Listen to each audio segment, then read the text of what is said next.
Pagbasa mula sa aklat ni Propeta Jeremias.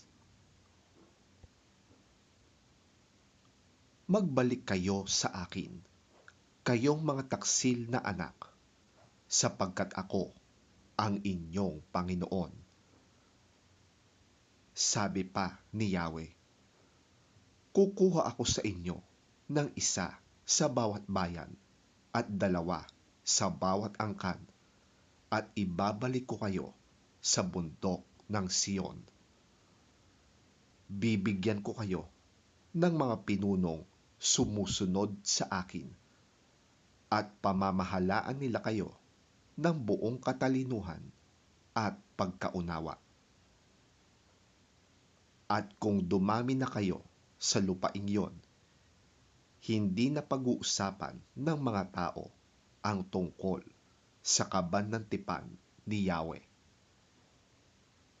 Hindi na nila ito iisipin o aalalahanin. Hindi na rin nila ito kakailanganin o gagawa ng isa pa. Sa araw na yon, ang Jerusalem ay tatawaging luklukan ni Yahweh. Lahat ng bansay magkakatipon doon upang sambahin ako. Hindi na nila gagawin ang kasamaang kanilang gustong gawin.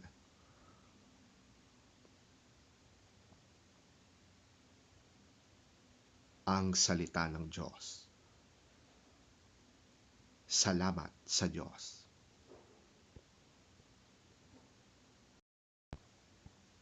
Ang mabuting balita ng Panginoon ayon kay San Mateo. Papuri sa iyo, Panginoon. Pakinggan ninyo ang kahulugan ng talinhaga tungkol sa manghahasik. Kapag ang isang tao ay dumirinig ng mensahe tungkol sa paghahari ng Diyos, ngunit hindi naman niya yon inuunawa, siya ay katulad ng binhing na laglag sa daan. Dumarating ang masama at agad inaalis sa kanyang isip ang mensaheng kanyang napakinggan. Ang katulad naman ng binhing na laglag sa mabatong lupa ay ang taong dumirinig ng mensahe. Kaagad at masay niya itong tinanggap. Ngunit hindi tumimo ang mensahe sa kanyang puso.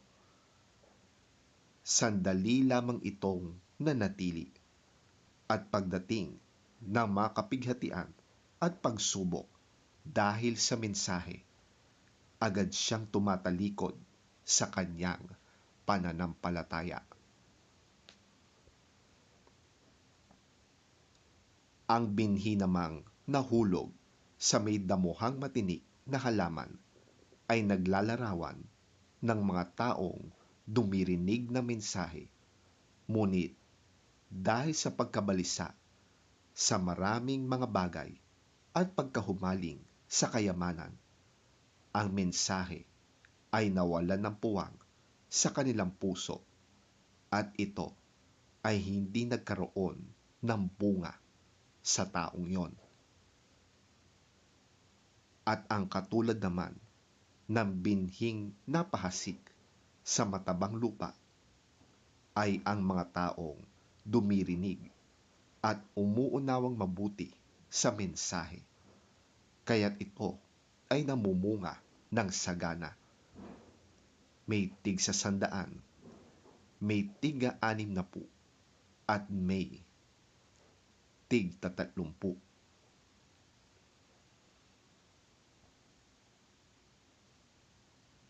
Ang mabuting balita ng ating Panginoon. Pinupuri ka namin, Panginoong Hesukristo. Listen then to what the parable of the sower means. When anyone hears the message about the kingdom and does not understand it, the evil one comes and snatches away what was sown in his heart.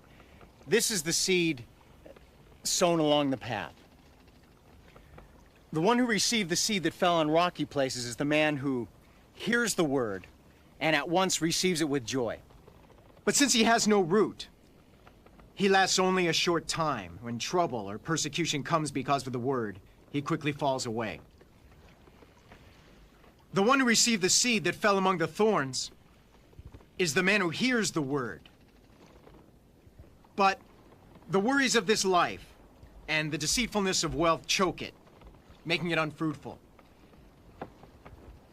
But the one who received the seed that fell on good soil is the man who hears the word and understands it.